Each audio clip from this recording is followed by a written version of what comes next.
Okay, we're recording. Great. Hi, everyone.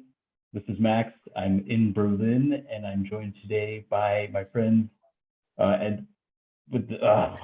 Geez, sorry. Okay, take two. Hi, everyone. This is Max. I'm in Berlin, and I'm joined today by everyone from the European time zone meetup. Folks from all around the world, not just in Europe, but we are meeting on European time, hence the name. And one day we might come up with a better name, but this is suitable for now. Today we'll be doing a collaborative close reading of Rosmarie Waldrop's poem, Memory Tree. I will start by reading the poem, which is a bit long, and then we'll start riffing on it. Here goes. Memory Tree by Rosmarie Waldrop. And secondly, in German. My first school day, September 1941, a cool day. Time did not pass, but was conducted to the brain. I was taught the Nazi salute, the flute. How firmly entrenched, the ancient theory. Already using paper, pen, and ink. Yes, I said, I'm here. I was 6 or 7 dwarfs. The snow was white. The prince at war. Hitler on the radio, followed by Lehar. Senses impinged on. Blackouts, sirens, mattresses on the floor. Furtive visitor or ghost. And mother furious. Sirens, hiss. The cat. My sister cried unseen. Her friend, afraid to look. What did I know of labor, force, or pregnant? The deep interiors of the body. I had learned to ride a bike. The black cat, the white snow, the blue flower, a menace of a different color, uniform movement with unsurpassed speed, not fastidious, not necessary for substance to be filled in deep inside. Mother, I cried extremely, and wolf, exceeding the snow I was at home in, wool pulled over my eyes. Oh, wolf, the boy who did not cry it also died. Twilight overtures. Face fair, black hair, hands parsimoniously on knees, a Polish girl, in Germany, in the war? Moving along swiftly in the air between us, a continuous image. Enough of black cat panic, bells, hells, shells, of sirens, hiss of bombs.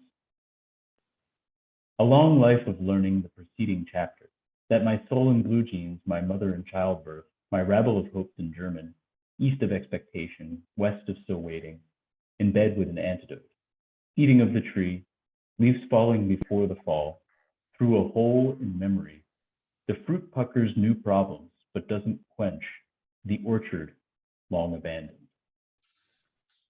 Whew. So there's a lot to talk about. And I think it's always best when we're dealing with a long poem. I mean, this is not terribly long, but it's hefty. When dealing with a poem like this, to start at the beginning. So memory tree, and secondly, in German. Let's start with the title that's offered here, memory tree. What is a memory tree? Does anybody want to give a gloss of this title, memory tree? We know about family trees. We know about, memory tree doesn't strike me as a crazy like concept or anything. It's kind of familiar. But does anybody want to say something about what a memory tree might be?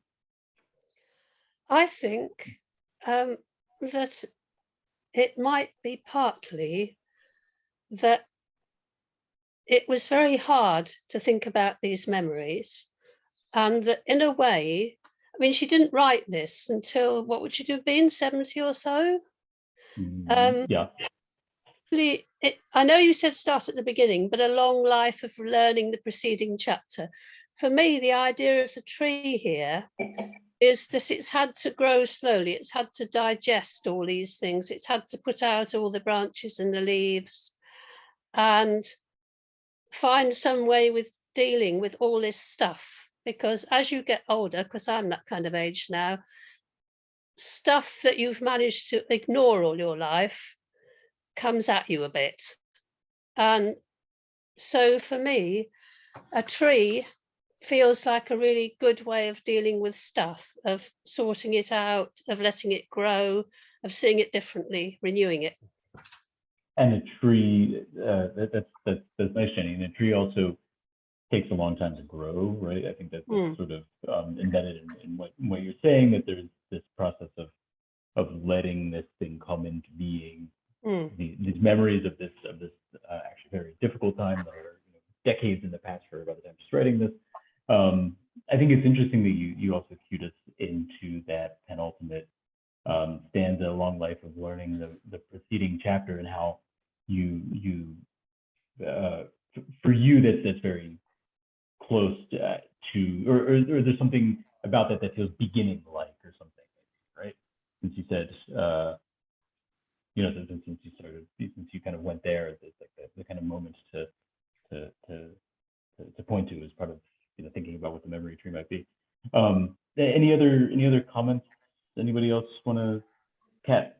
Yeah, I think that it's also that the tree has many branches, like the memory that can go off in many tangents. Sure. So yeah, there's a kind of a sort of a branching shape. Joy, did you want to add something? Oh, Joy, you're on mute, Joy.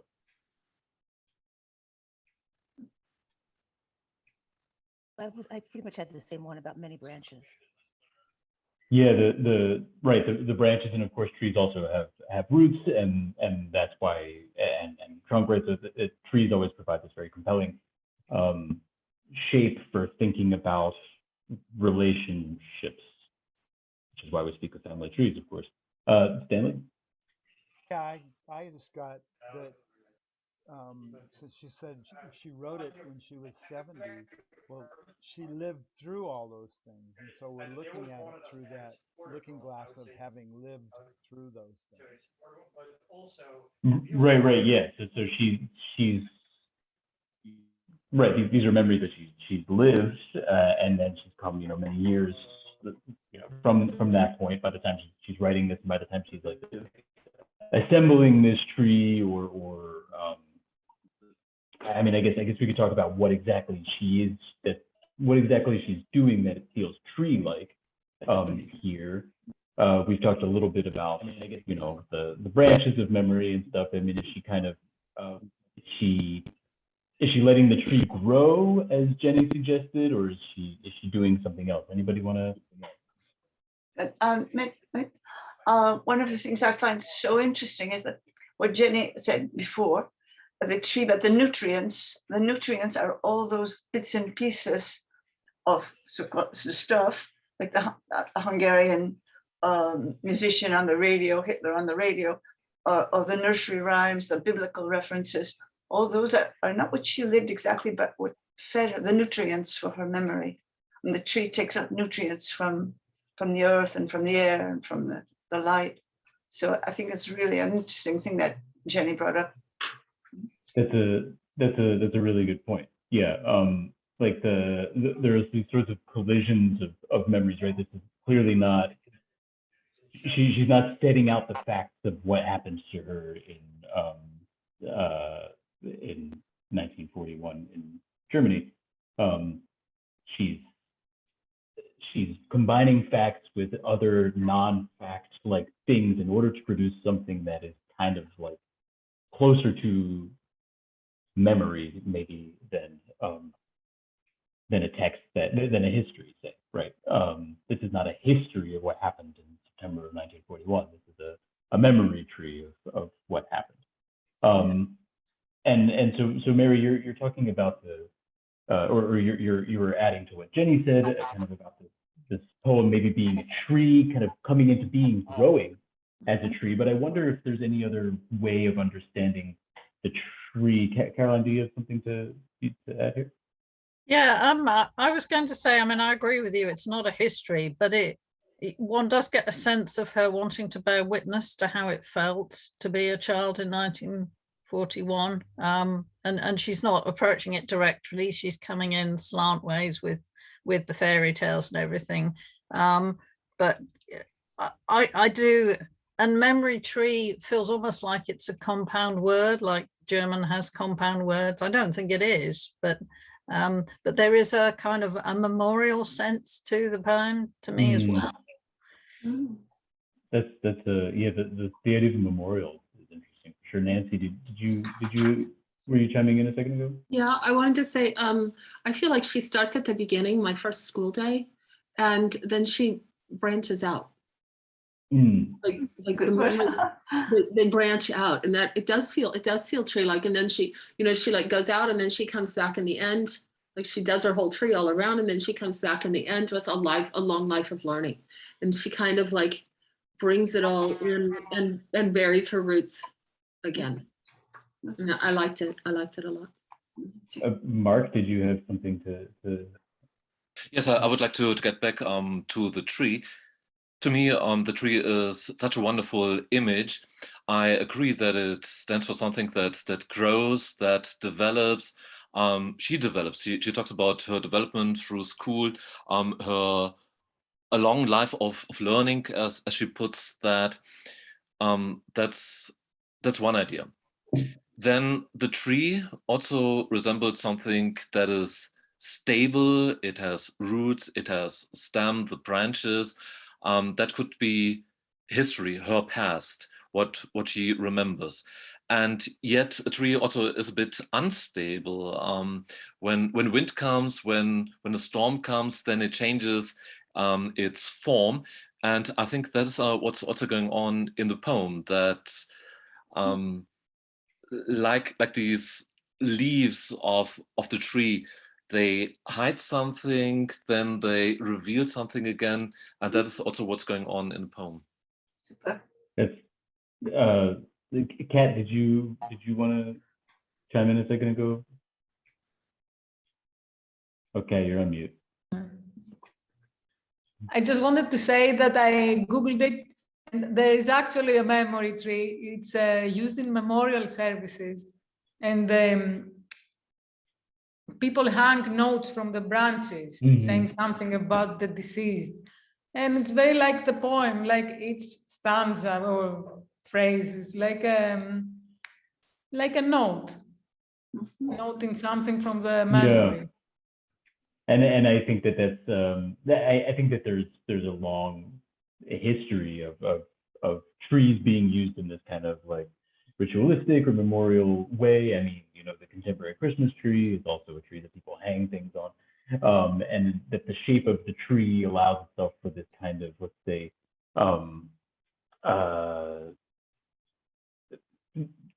sort of not decentralized practice of thinking or memorializing or something like that. So what you're describing, Kat, this kind of funereal memory tree where people hang notes. I mean, the tree has all these branches, so you can kind of put things on there, and that way you have this kind of collected mass of remembrances that doesn't. It's not a narrative, right? It's not like okay, everybody, put your memories together of this person, and we'll put them together in a book, and that way, there's going to be like the first memory and the last memory or something like that, which is a very different way of organizing memory and information than, say, like hanging stuff on a tree. And I think that I want to go back to what Mark and Nancy were saying a second ago about the tree. So each of you have kind of given given some good ways of thinking about this poem as a tree. And Mark, you started talking about how it's a tree not just because it's a kind of branching off of memories or relationships, but also because things seem to happen to it, and trees are always like affected by the wind, or sometimes they're struck down. And so I wanted to ask, like, what do we think Rosmarie? I guess we've already talked about how this poem is tree-like, but what is she doing to this poem that's tree-like? So is she letting it grow the way that Jenny, Mary, and I think, yeah, the way that Jenny and Mary, you started saying? I mean, is she kind of like outlining it, as Nancy, you started to say? Is she just maybe trying to get different impressions of it as it changes in the wind and the sunshine, as Mark, you were starting to say, or is she, what are the other things that we can do to trees, and do they help us think about what this poem is doing?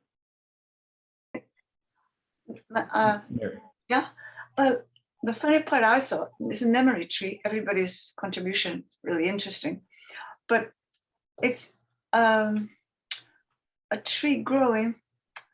Well, it's not really a tree. It's like a mixed bag of stuff. Again, my word, stuff, but her stuff. It's like a mixed bag, really, and it doesn't grow organically. It doesn't seem to grow organically. It seems to be hodgepodge. You see, although she uses the word tree, which is an organic marvel. Right. It's a strange use. I would put memory dream is what she's really talking about, a dream here, which a dream is often hallucinatory or strange. Right. And a tree is not really hallucinatory or strange. It's usually very organized. Right. And which I think it starts to get at the question I asked. That's the useful way of getting at that question, I think, which is, so there are moments in this poem that seem to maybe complicate the idea that this is a kind of organic sprouting up of memory or something like that, right? Which is what I think tree invites us to understand at first. I mean, I wonder, is there a way of understanding this poem as like pruning the tree of memory, or landscaping it in some way, chopping it down, hollowing it out, turning it into firewood or something? And there's so many things that people do to trees. So I'm just wondering if there's, if we see that kind of, maybe perhaps a more active role for Rosmarie in this poem than say watering the tree and letting it grow. Is there more that's going on? You can link the word memory tree to a different concept like family tree. And this is a way I think she uses that as a title, I mean, if you compare memory tree, family tree, so that there are concepts that are meant to be named, right? And the other thing is that it's a title, and then it has a subtitle, and secondly in German. So I think we should not see how much tree we find in the poem, but see what function that title has for the whole poem. And also look at this title, this memory title, as a concept that she tries to apply to the whole poem. And then it changes our view of I mean, we are kind of limiting ourselves to the organic physical tree, but in conjunction with memory, it becomes something completely different. And that's what I'm trying to explore in the poem. And I might want to add that, well, how many chapters are in this short poem? Because at the end she says, a long life of learning the preceding chapter. So the dream, how we named it, of what she's laying out, maybe only one memory that is so condensed in the main part of the poem is called one chapter. And that in relation to the title and the subtitle. So I would like to explore that more than being kind of confined to that. What does a tree Sure. Concept of the tree do to the poem? Great. And then, so maybe we should, let's start diving into the poem, and then my question maybe reemerges later as we're talking about the mechanics. Mark, is there something you want to add? Yes. In the poem itself, there's, I believe, only one phrase where the tree comes up, and that's eating of the tree, where she relates the memory tree to her Jewish tradition, as it is an allusion to Genesis. It's the tree of knowledge, eating of the tree, leaves falling before the fall, the fall of man. That's what she refers to. Next, she also talks about fairy tales. And conventionally, fairy tales are set in the woods, and there are several trees. And So this is her memory tree from these fairy tales. Right, that's a good observation about the occurrence of the tree at the end, and also the oblique reference to trees, of course, through the many references to fairy tales, which, of course, fairy tales seem to be very important to this poem because of the kind of educational function that fairy tales have. You know, as folklore, they relate something about kind of usually some sort of shared past or tradition, and also they tend to teach lessons for the future. And of course, her age. And of course, her age. She's right, a schoolgirl. a little girl. What do schoolgirls read? They read fairy tales. Sure. Especially in 1941, I think.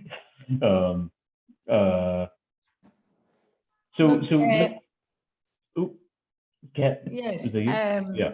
About your question, it seems that now that I read the last paragraph, it's like actually she's consuming the tree, not watering it, but yes, eventually destroying it. That's right. That's what that paragraph suggests. Yeah, that she's eating of the tree of knowledge, right? And which of course is, as you know, Mark was reminding us, is the original sin. Mary, did you have something to add? Were you chiming in? No. Oh, okay. No, I was just thinking that the tree of knowledge, I thought of a joke. I saw the snake winding around the tree, and Eve says, "Have you washed it?" The apple. She wouldn't eat the apple because the snake had not washed it. Okay. And I think that's very interesting because she said the fruit puckers, it's not edible. It's not available to eat. It presents new problems, and it doesn't quench your thirst either. Having this knowledge doesn't quench your thirst. And so the orchard has been abandoned. All this beautiful garden has been abandoned. And where does that leave her? And that's it.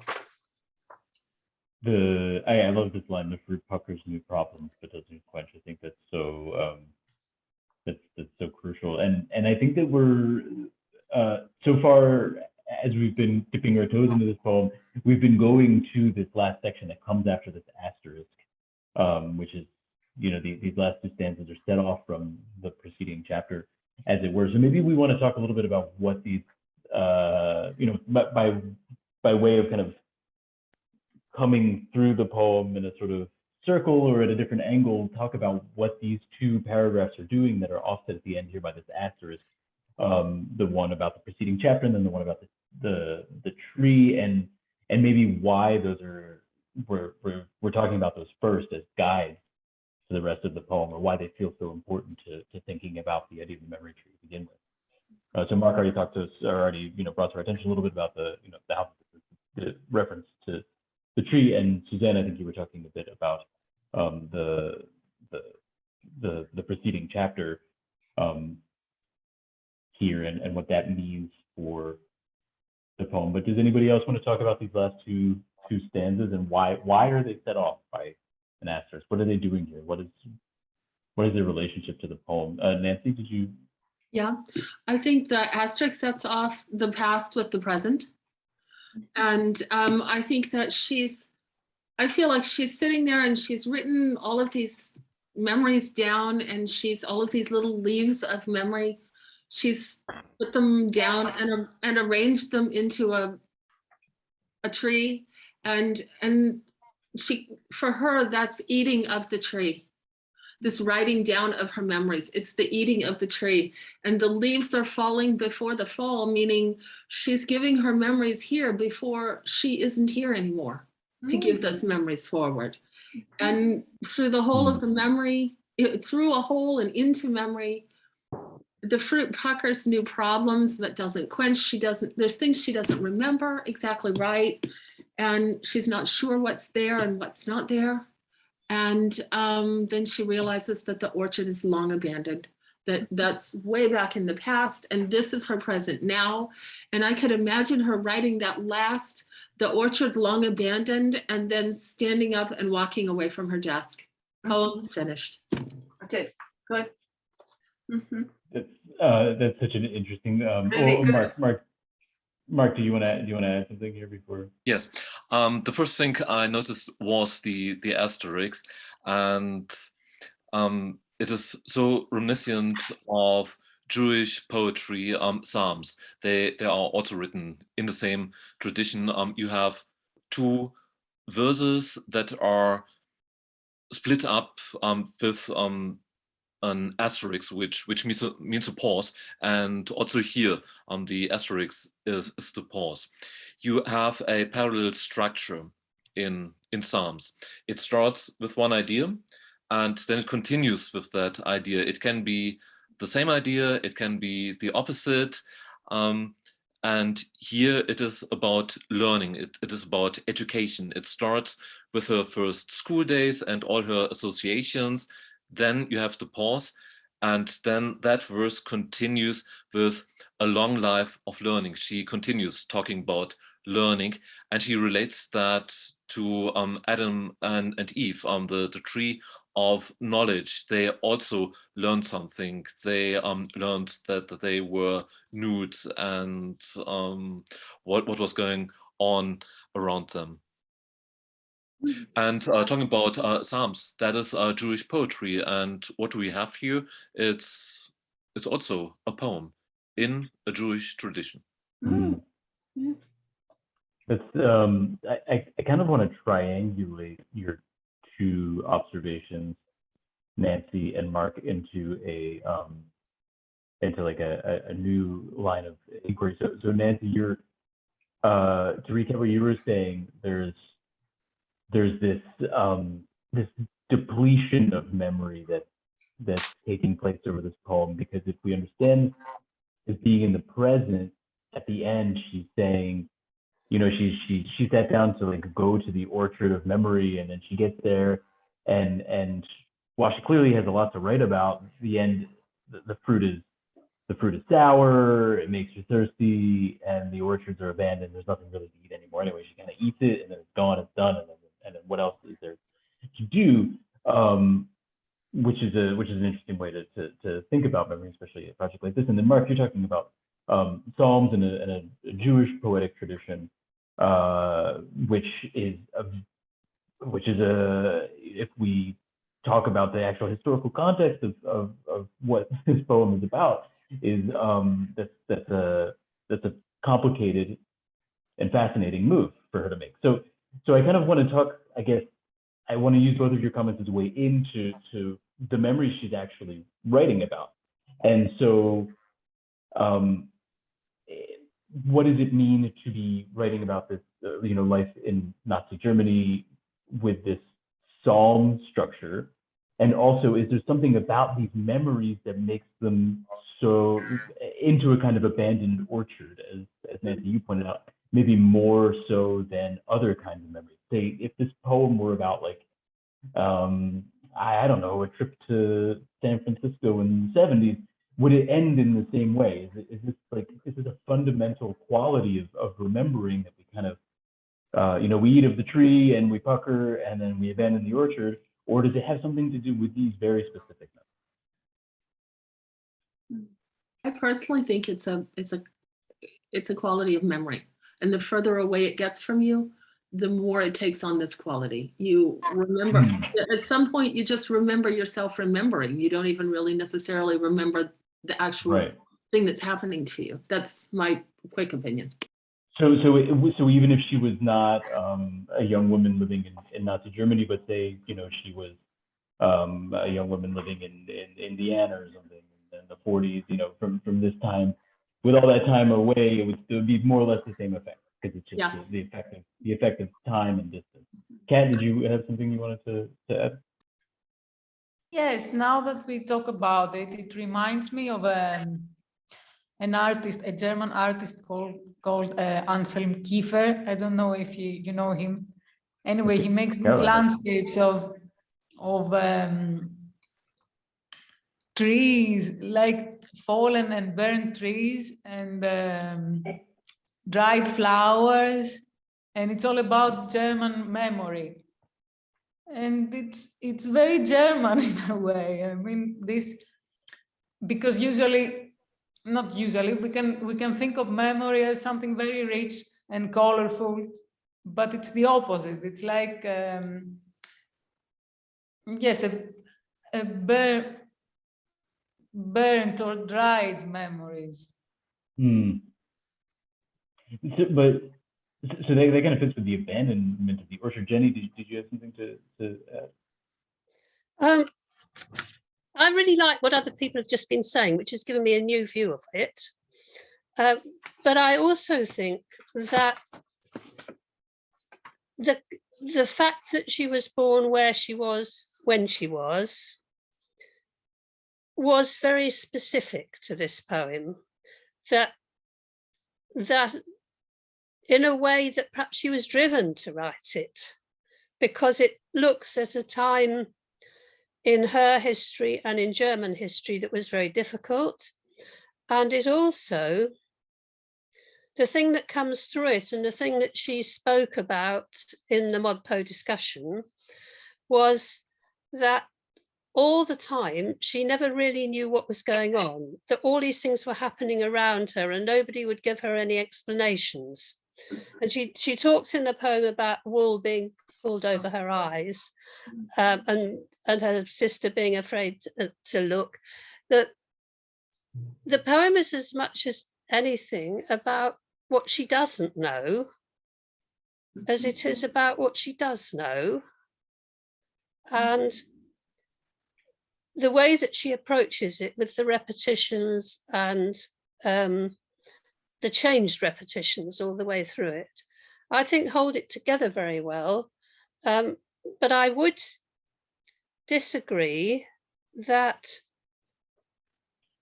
it's typical of any memory. I think there is something very specific about this particular memory. It's well, I'm going to bracket that real quick. I'm going to say hi to Denny, who appears to have tuned in. Denny, we're in the middle of discussing Rosmarie Waldrop's memory tree, so I'm going to pull that up real quick. We're chatting about it. You're muted right now, Den. Oh yeah, I was trying to get in on my laptop, and for some reason I couldn't. No worries. I'm glad you're able to tune in. So I'm on my phone here. Fantastic. I'll just mute again. Did you guys start like 5 minutes ago? We started almost an hour. Well, we took about an hour ago. well, that's the other thing is that on my computer, I went to my laptop at 7:30 and tried to log in, and it said meeting starts at 8:30, and then so I waited till 8:30, and then it wouldn't let me in. There must have been a time zone confusion. We can talk about it later when we're finished with the reading, so we can make sure. Anyways, so yeah. In the meantime, I wanted to go back to Jenny, your comment about how you think this is actually, in fact, very specific to or the poem is the style of the poem is very specific to the memories. And Jackie, do you have something you wanted to say? Yeah, I hope the knocking doesn't disturb. I was on the same line as what Jenny was saying, because I also heard the ModPo discussion, and she says that it is autobiographical and that she doesn't remember a lot of things, and that she did write it as an adult. And when you do that, you get you get a complete other perspective. I could write about when I was 6 years old, but it would be a memory tree. It would be a confusion of things. In this case, it's a confusion of very terrible things, especially as a memory. In a retrospect, when you see, oh, that's what was going on, that can be quite wow. That's quite intense.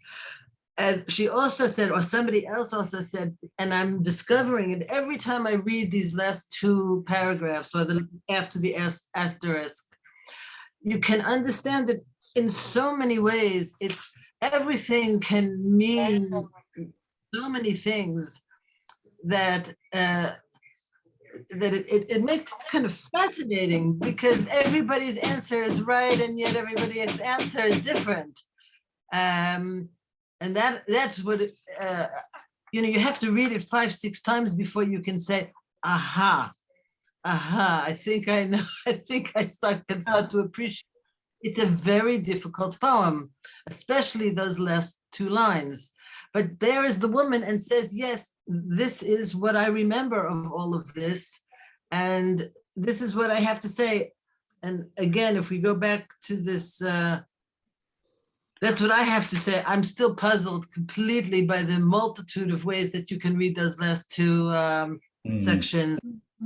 It starts to make sense in a discussion like this, but she did leave. When you leave in your country and then you have to remember you're in another country trying to communicate these ideas to a new public in a new language, that's a whole big job for a poet, a bilingual poet especially, is what I understand she is.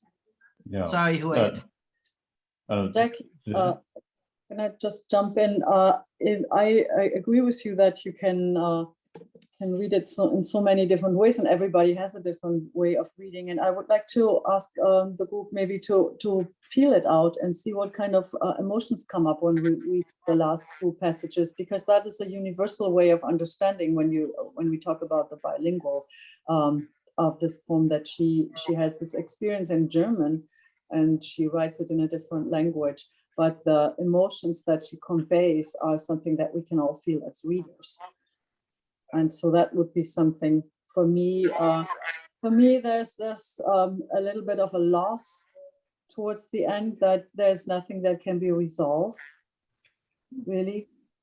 And that kind of also echoes with what Mark says about if there's some connotation with the Jewish Psalms,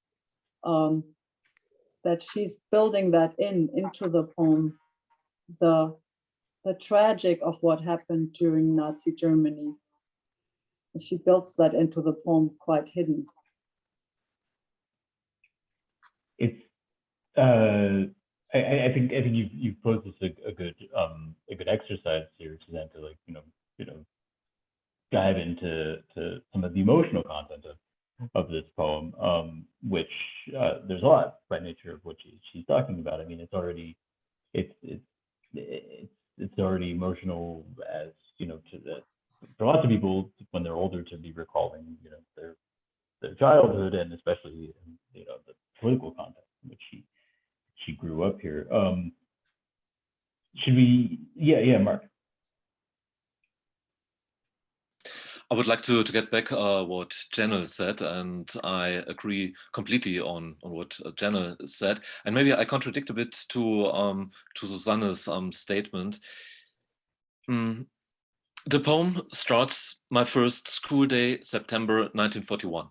That is where we would probably expect some horrible events, all these terrors that were going on over here in Germany and in Europe, especially on the Eastern Front.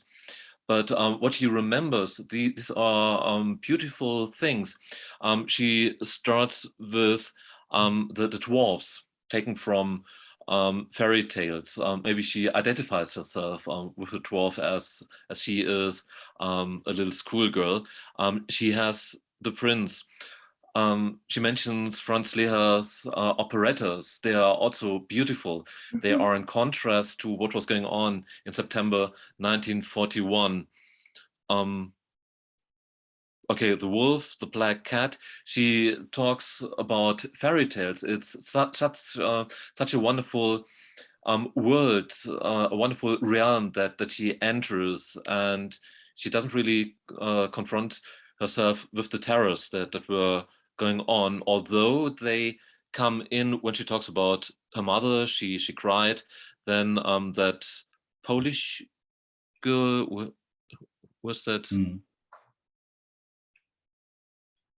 That's in the towards the end of the first stanza, so to speak, before the asterisk. A Polish girl in Germany, there all these terrors come in, but actually what she's talking about, these are these beautiful things, fairy tales. She talks about Franz Lehár and his wonderful music. Jenna, you disagree? Do, because fairy tales are horrific things. Fairy tales are about the horrors in it. And right at the beginning, time did not pass, but was conducted to the brain. I was taught the Nazi salute. Now, I find that horrifying. You're a tiny child on your first day at school. My first day at school was horrible too, but nobody made me do a Nazi salute. Go out into the yard and form up into a thing and do a Nazi salute. She's right at the beginning. She's telling us that this was a difficult time, but what she's doing is she's doing what poets do. She's doing it in a roundabout way. She's contrasting. So she's contrasting the flute and the salute. And then she's saying how firmly entrenched the ancient theories. So entrenched, there's entrenched in your mind, or there's entrenched in a trench in a war. You know, just the whole world, that whole word. For me, we could have just spent this whole hour on that first paragraph and dug a lot out of it. For me, what she's doing as a poet is making us do the work. She's making us make the connections. And she horrified me in that first verse, that thought of that child absolutely horrified me. So for me, it worked. Yeah. Fairy tales have a happy ending, so I disagree with that. I think she escapes into this wonderful fairy tale world. I'm not so sure what she means by the Nazi salute. As I understand that, she doesn't know what is going on, and I can imagine that a whole class is standing in the schoolyard and they are practicing the salute, and it's a sign of community. She belongs to a certain group. She doesn't really understand what it is that they are doing, but everybody is doing it, and she's a member of that group. I think she's fascinated by what is going on, that everybody is doing the same thing. She appreciates her flute lessons. She learned playing the salute. So before I wade in here, there's a few other hands that have been popping up. So I want to give some folks a chance to respond to what's being said in this conversation right now. Rana, did you see that? I agree with Jen, because I think the first stanza has a stark lack of agency from her part. It's all passive. So the school is a place where there is a looming presence of an authoritarian figure or an institution. So it's only at the end, the final line, where she proclaims her presence. Yes, I said I'm here. Could be an answer to a roll call, or just an affirmation that, okay, I am here. But to until that end, the whole of the stanza is about how she was taught and how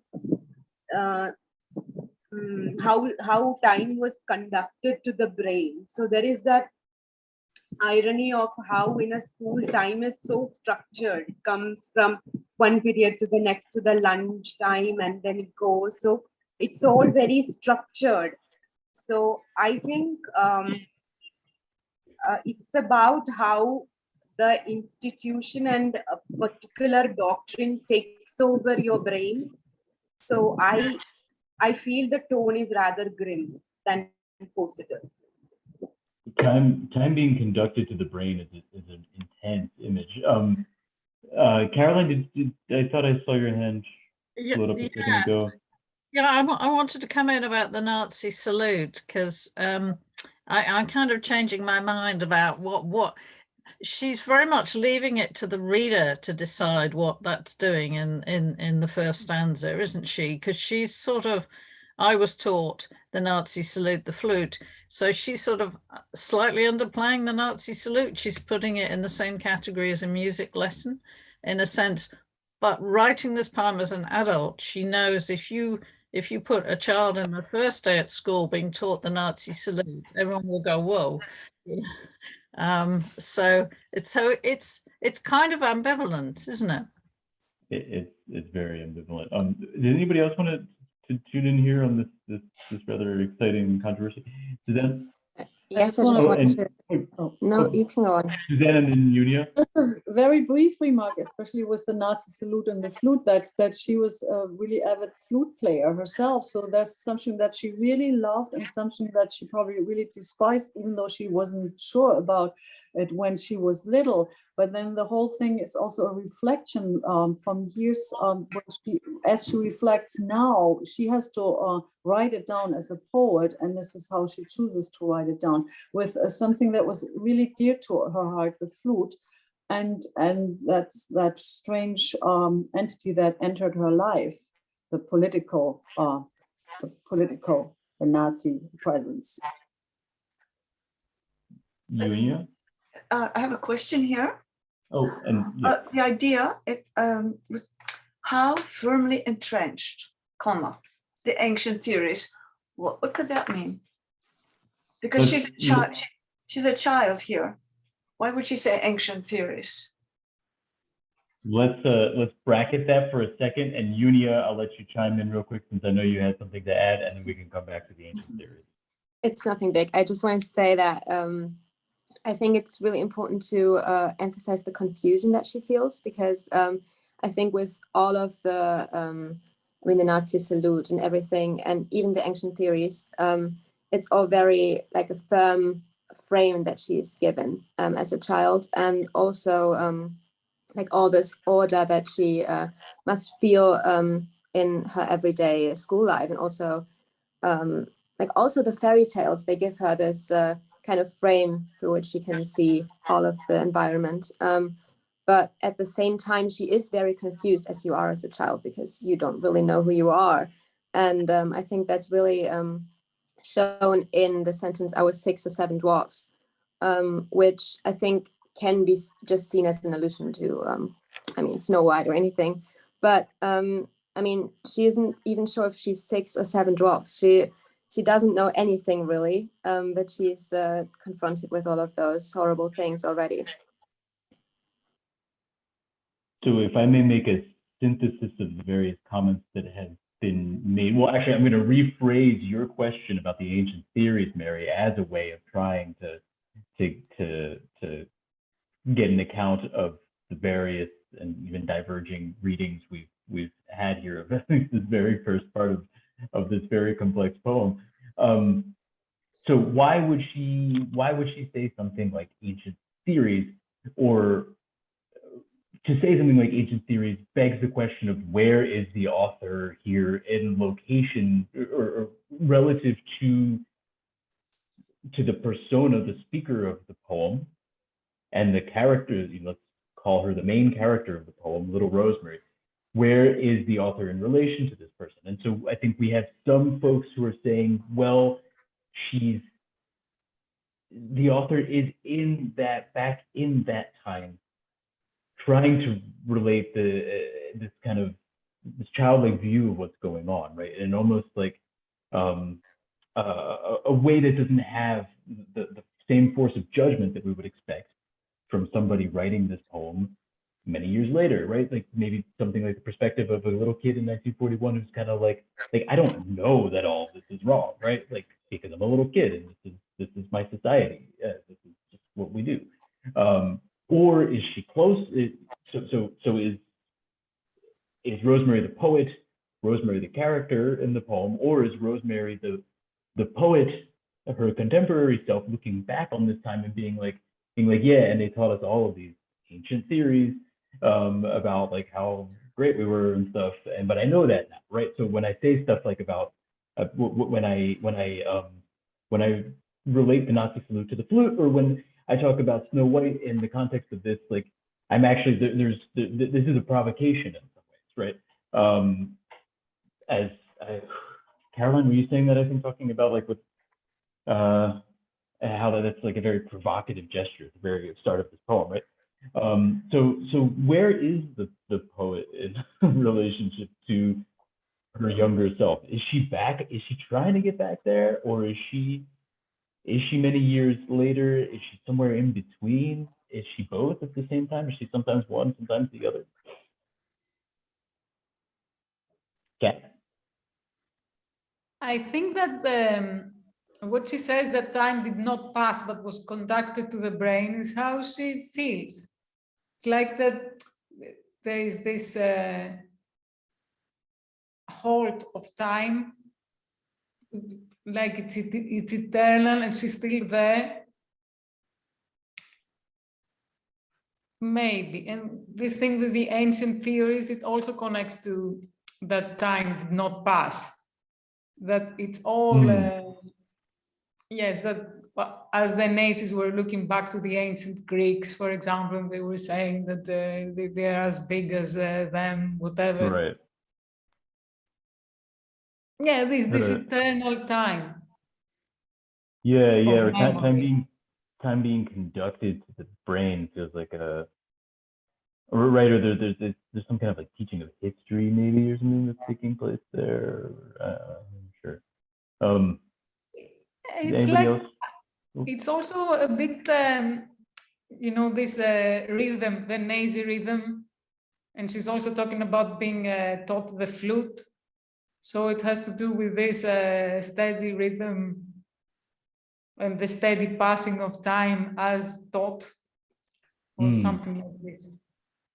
Yeah, I think talking about what's rhythmic in this poem is fascinating, because so much of the poem is about like internal rhymes. I mean, these are things that we can maybe quickly talk about, but we're almost at the end of our hour. We have we can keep going for a few more minutes, but I want to give some folks some more chance to chime in. Jackie, it looks like you have something to say. About your question about where is she in this thing? There are sentences that are quote unquote childlike, and then there are sentences that are clearly adult-like. I don't think that a child would say how firmly entrenched the ancient theories, or what did I know of labor, forced or pregnant. These are adult ideas. Uniform movement, unsurpassed speed, not for, that's an adult writing about things that were. So her voice and her memories, all the more I'm reading it, the more. Oh, Jackie, I think you cut out a little bit. Oh no. Okay, anybody else want to? So Jackie is on the side of Rosmarie. The poet is adult, talking about this time. Caroline. Yeah, one other thing I wanted to say before we get to the end of the hour, really, was the penultimate stanza paragraph before you get to the asterisk, face fair, black hair. That just said Paul Celan to me, and Death View.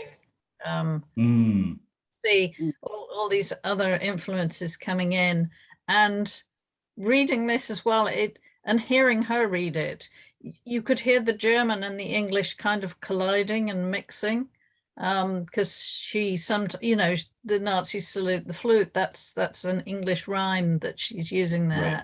Right. And I just love the mixture of the two.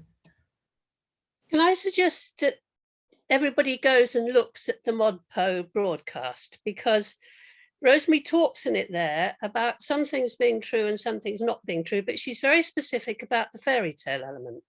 And the fairy tale element, the Seven Dwarfs and the Snow and the Prince, was to do with a theatre company that was traveling around and was doing a children's show in the day and bringing children in to be the dwarves, and then doing an adult show in the evening. So the very specific Snow White bit was related to a very specific memory of something that happened. And I mean, there may be other reasons for having fairy tales, but that actually was part of, that was a specific event. So Jenny, I just have a brief Yeah. question. Was she was she one of the dwarves? I think I heard it a long time ago. I don't quite remember it, but if you just heard it recently, was she part of it as a? No, as I a- don't think she was a dwarf. Okay. I think there was a time lapse, but the Snow White thing was a thing that came around immediately after the war, I think, so not in the same year as Owen. But anybody Right. else who watched it can correct me, but that's what I remember. I think she was one of the dwarfs, I think. I mean, I watched it yesterday. So. And it happened after the war. Yes, that's true. So what that's gets oh, sorry, Rana, did you have anything? No, I'm done. I'm sorry, done. I didn't mean to cut you off. I'm sorry. No, I'm done. Yes. So part of what gets revealed, I guess, is, I mean, what you're referring to the broadcast there, which I can share the link for. So part of what gets revealed, I mean, at least when you have the chance to ask the poet, so like, what is all this stuff about? The poet says, well, so it's about a bunch of different things. Some of these, these are, I've kind of coded these memories in certain ways, but not all of them belong to the same time. And in some ways, I'm even leading you slightly astray by putting these things in here. I mean, obviously she doesn't say I'm leading you astray, but if we're, for suspicious readers, you can say, like, well, why would you talk about this thing that happened after the war, like right after you talk about the war? What's going on? Which I think further, but this kind of information further complicates this idea of where she is in the poem, or what she means to or what her philosophy of memory is, and what she means to be conveying about these specific memories, and what she means to be conveying about this specific point in time. So there's something, it becomes even extra jarring, I would say, to have this first paragraph that's very, Jack is back, to have this first paragraph that's very located in this time and place, and then to kind of move on from there to sometimes like events or things that are not even that are not in the same space or not in the same time. It's quite hard to kind of get a grasp on what she's doing with that, or why she would do that. And I think it does become a very provocative poem. I think, to go back to what Caroline said earlier, and that there's and also Jenny, you were saying this as well about like how intense that first stanza is, right? It's like to open your poem with being like yeah, I was a little and they taught me to do the Nazi salute. So, oh my God, that's horrible. It's a real intense way to start a poem that then takes all kinds of detours through things that don't feel entirely related. A lot of them like fairy tales, right? Like into these fairy tale spaces, these fairy tale worlds.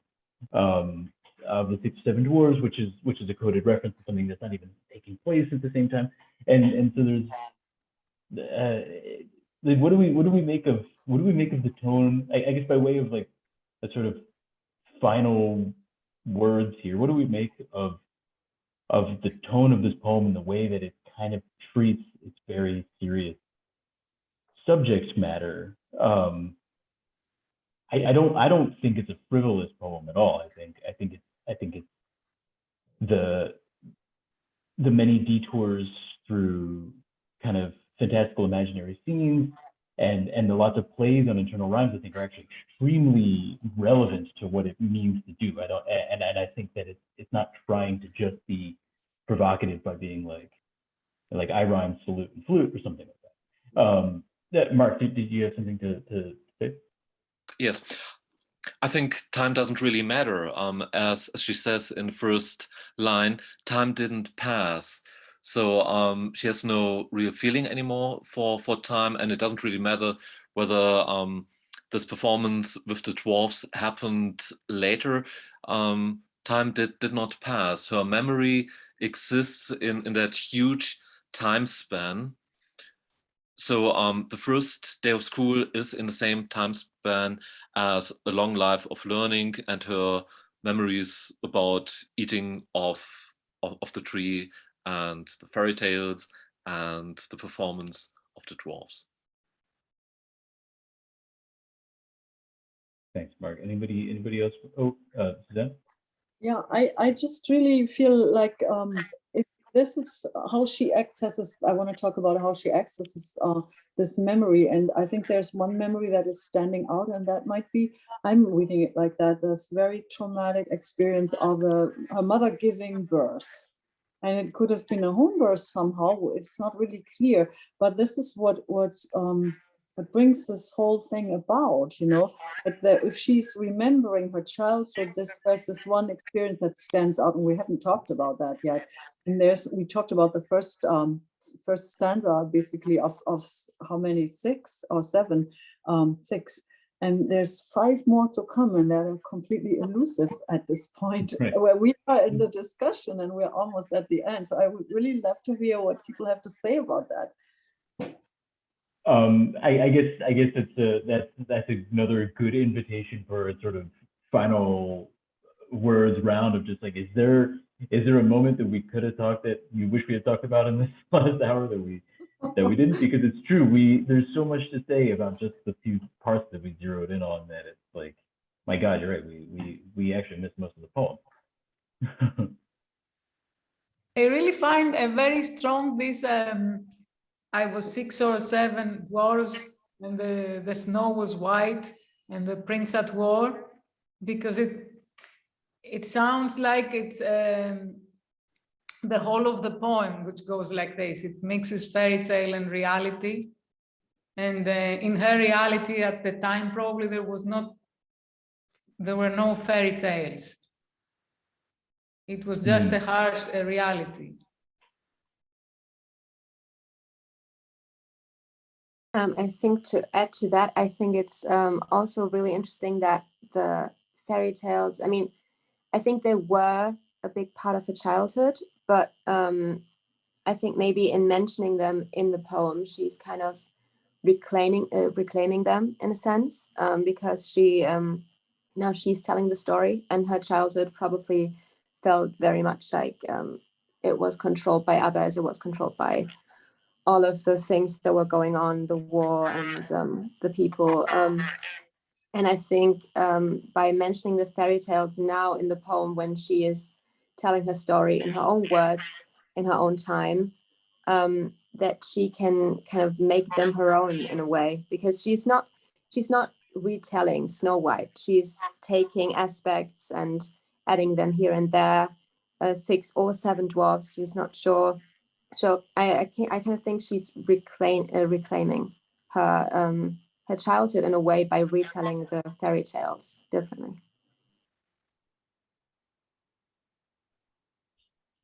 I think my final word. Jenny. Sorry. No, go Jenny, and then Mary. I was just going to say, if we were having the final word, mine would be that I've been really interested that other people have provoked me to think in different ways about this poem. And I would be really interested to continue the discussion on your discussion board in ModPo. And I'm wondering if there's anybody else who would be interested in doing that, because in a way, we've just sort of started on it. Yeah, actually, I think that's a fantastic suggestion. I'm trying to think of a good place to put that thread. I mean, I guess we could talk in the Berlin and Beyond Meetup group, but I'm afraid that that's going to start to get like kind of bogged down. So let me just see. I'll create a thread if anybody else wants to chime in. Or yeah, sorry, Mary, you wanted to say something. No, what somebody else, I can't remember which person, mentioned the poetry of the poem, and I really like this one. And the adult part after the asterisk, she said, "East of expectation, west of still waiting." I think that's a wonderful poetic parallelism, as Mark said, and it's full. East of expectation is when Abel was sent off into the no man's land, the desert, for fugitives, refugees. And then west of still waiting, could that be, she's now in the west as an adult, the adult part, She's in the West and still waiting for what? I think it's a very wonderful poetic combination. That's it. C'est fini. That's it. Did anybody else want to add anything?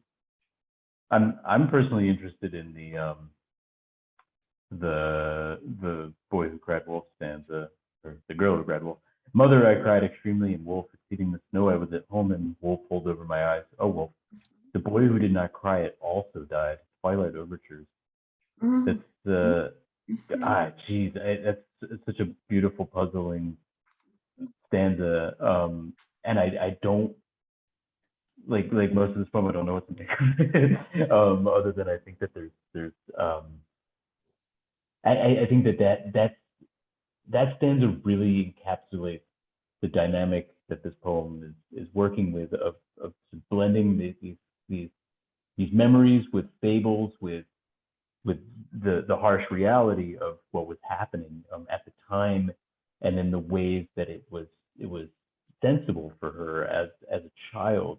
The boy also died. This kind of rather oblique reference, but in the context of the rest of the poem, I mean, it carries so much weight, right? Of a boy dying, the boy who did the right thing, who did not cry wolf. He also dies, just like the boy who cried wolf. All the boys died. It didn't matter whether they had learned the lesson of the fable of the boy who cried wolf or not. And I think there's something about crying wolf too that this poem is playing with, and it invites. I think the poem invites the reader to cry wolf all of the time. And in some ways, it's just what I've done, right? It's kind of like, Nazi Germany, there it is, the Holocaust, right?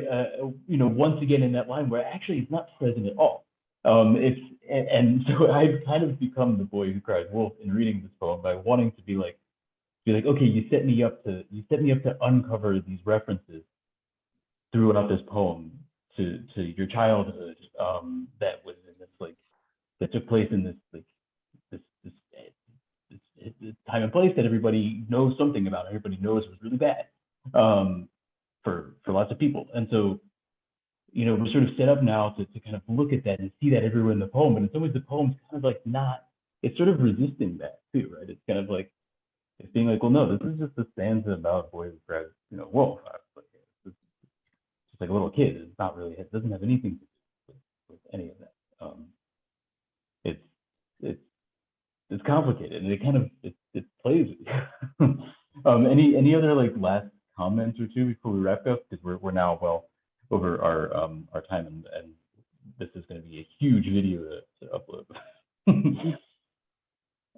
Nancy, were you? Yeah, I had two things to say. One, I think that what you were talking about, Max, she's also writing about her life and not about politics. These are just her memories. This was just the way it was. It wasn't, I mean, like that maybe for her, when she's writing this, maybe the politics are less important. What's important is that she tries to grasp a hold of the way it was, like the way it felt, like the way. And also, I feel like she was older when she wrote the poem, and she might have also, maybe not intentionally, but left in and worked with the fairy tales by way of building a bridge between her young girl and us. We all know those fairy tales, her readers. It might have been an invitation to us to step into her life as a young girl, where we could start to find ourselves somehow in her poem and then begin to understand it. Maybe that's my idea. That was all I wanted to say. Other than I had a great time, everybody. It was fun.